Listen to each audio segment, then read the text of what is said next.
Bonjour. Comment le leader du commerce hors ligne Auchan peut obtenir un avantage dans le commerce en ligne?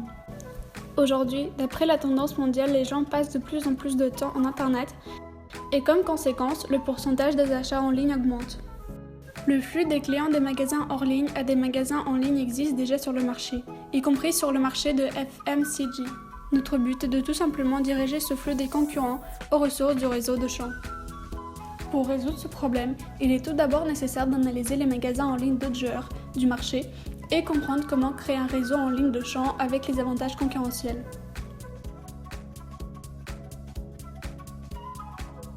Mon nom est Daniel Chevachev et je vais trouver la solution de ce problème dans cette vidéo.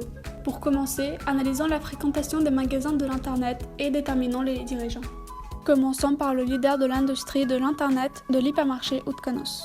Supposons que je veux acheter un fromage demi-dur. Voici ma recherche de ce fromage. D'abord, j'ai besoin de trouver un groupe produit laitier. Ensuite, sélectionner le groupe des fromages. Et ensuite, les développeurs m'offrent la possibilité d'utiliser un système de filtre pour trouver la marque qui m'intéresse. Maintenant, faisons la même recherche dans la boutique en ligne OK Dostavka. D'abord, j'ai besoin de trouver parmi la longue liste des groupes de produits, le groupe produits laitiers, fromage, œufs. Ensuite, choisir les fromages, puis solides et semi-solides. Et encore une fois, je me trouve sur une page avec tous les fromages et le système de filtre. Notons que les programmeurs ont fait un bon travail et je peux choisir entre le poids 125 et 130 grammes. En avant, je dirais que cette détaillisation baisse les ventes, mais tout à son temps. Essayons de trouver le même fromage dans le magasin métro Cash & Carry. Ensuite, sélectionnons l'image à partir des groupes de produits et voyons plusieurs catégories de produits mélangés en quantité de 480 pièces et une des plus difficiles de système de filtration. Nous voyons le même tableau sur d'autres sites, même parfois sans image sur les groupes de marchandises. Personnellement, je suis surpris que parmi d'autres, le magasin en ligne de Hasbukovko est basé sur le même principe. C'est étrange pour le magasin premium, mais chaque chose en son temps. Qu'est-ce qui manque à tous ces magasins? Quel est leur côté faible? Et comment Auchan peut obtenir un avantage sur ces marchés?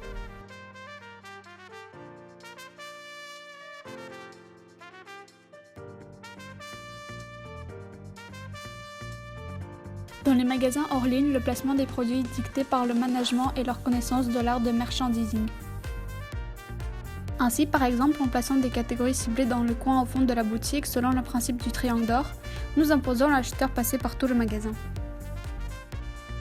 Et les articles complémentaires attirent l'attention de l'acheteur sur les produits qu'il n'avait pas l'intention d'acheter. La pose sur la face arrière des rayonnages, joliment décorés, vitrines et autres astuces de merchandising provoquent l'acheteur de commettre des achats impulsifs et dépenser une somme beaucoup plus importante qu'il avait d'abord comptée. Ici, les racines de l'art de merchandising hors ligne remontent à l'Antiquité. Ce merchandising dans les hypermarchés en ligne est à l'état embryonnaire. En fait, même dans les grands projets, c'est le travail des programmeurs. Ils dictent la logique du placement de produits sur la ressource. Les programmeurs proposent à l'acheteur de parcourir les listes ou les icônes, filtrer et trier des dizaines de produits pour trouver le nécessaire. Oui, en effet, c'est la décision rapide, facile et rationnelle. Rationnelle du point de vue de programmeur, mais absurde du point de vue de merchandising et la vente. Transformer un achat dans l'expérience émotionnelle est une aventure gastronomique. Faire de sorte que le client passe le plus longtemps possible dans le magasin avec les émotions positives. C'est ça le but de la bonne présentation. Les programmeurs font trop attention aux choses qui ne sont pas importantes pour les acheteurs ordinaires, par exemple le triage des produits par ordre alphabétique ou la séparation des produits par le poids. Rappelez-vous de 130 grammes ou 125 grammes de fromage. Et les marques qu'ils indiquent parfois même sans le logo. Tous ces filtres par marque, le poids, le prix par pays et les autres sont extrêmement nocifs du point de vue des achats impulsifs. Ils offrent un très mauvais service aux détaillants parce qu'ils activent les parties rationnelles dans le cerveau de l'acheteur. Et comme nous sommes les vendeurs, nous avons besoin que l'acheteur pense moins et achète plus. Les filtres, les coches et le choix des paramètres sont utiles lors de la vente, par exemple des appareils ménagers. lors de la sélection de laquelle l'acheteur se comporte dans la plupart des cas rationnellement et compare les caractéristiques techniques. En achetant les produits alimentaires, le consommateur est plus à l'écoute de ses sentiments en anticipant une gamme de sensations gastronomiques et une éprouve de plaisir.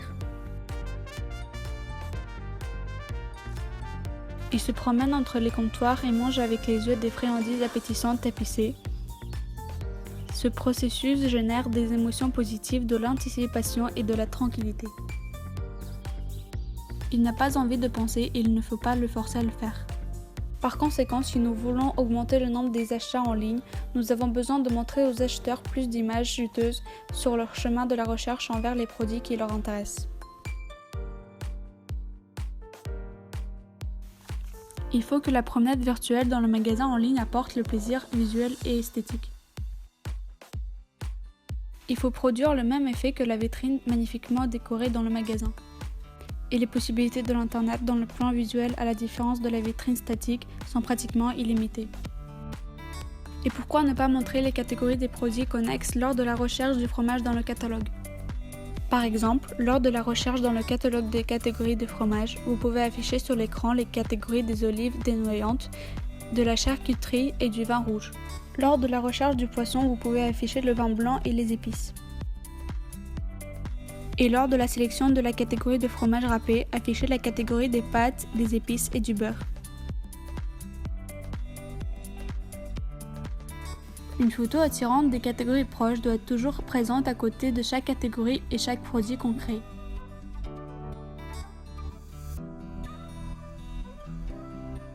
Les outils de l'Internet nous donnent la possibilité de visualiser le produit final dans le cerveau de l'acheteur à l'aide des belles et délicieuses images, non seulement de chaque article, mais aussi de chaque groupe de produits. Pourquoi sur les vitrines les fromages ou les charcuteries sont présentés en belles tranches? Pour que les marchandises aient une vue plus savoureuse. Alors pourquoi dans les magasins en ligne les fromages sont présentés dans un emballage sous vide, tandis que ce fromage peut être présenté d'une façon telle que l'acheteur voudra l'acheter immédiatement? Les concepteurs font un très beau emballage des matériaux de bonne qualité et agréable au toucher, mais tout ça perd son charme si on le place en forme de la photo dans la boutique en ligne. Ignorant tous les efforts investis des concepteurs, l'étang avec le maïs ne sera jamais plus appétissant que sur la photo, sur une assiette blanche avec un bon éclairage. Comme une plateforme, nous attirons l'attention des clients directement à maïs en général. Ensuite, nous donnons la possibilité aux producteurs de concurrencer à l'aide des courtes vidéos séduisantes. Et seulement après cela, l'utilisateur remarque l'emballage. Si on réalise le magasin en ligne de telle manière, l'acheteur passe son temps en voyageant longtemps avec plaisir parmi les images d'une catégorie à l'autre, en allouant le suc gastrique avec les hormones du bonheur lors de la visualisation des vidéos. Et puis il implémentera le profond préhensile instinct, appuyant sur l'icône acheter. Le principe moderne de la construction de l'hypermarché en ligne est plus orienté sur l'acheteur rationnel, avec une préliste préparée à la main. Il trouve rapidement ce qu'il cherche, l'achète et ferme la fenêtre. Alors que le management de catégories et le merchandising hors ligne ne peuvent que rêver de la flexibilité et de la beauté qui peuvent être créés à l'aide des instruments de l'Internet. Il est étrange que les détaillants existants n'utilisent pas toutes les possibilités disponibles. En effet, non, pas tous. Si on va dans le magasin en ligne zzz24.com, on peut observer que leur catalogue est visualisé à un niveau plus élevé que d'autres et il n'a pratiquement pas de filtre. Ils réalisent déjà cette idée, mais quand même, cela n'est pas encore suffisant. Ainsi que les catégories apparentées de chez eux ne sont pas représentées et le produit final est montré encore une fois dans les emballages mauvais. Certainement, il faut montrer l'emballage, mais dans les formats en ligne, il faut montrer en premier lieu le produit final, et de préférence avec la vidéo.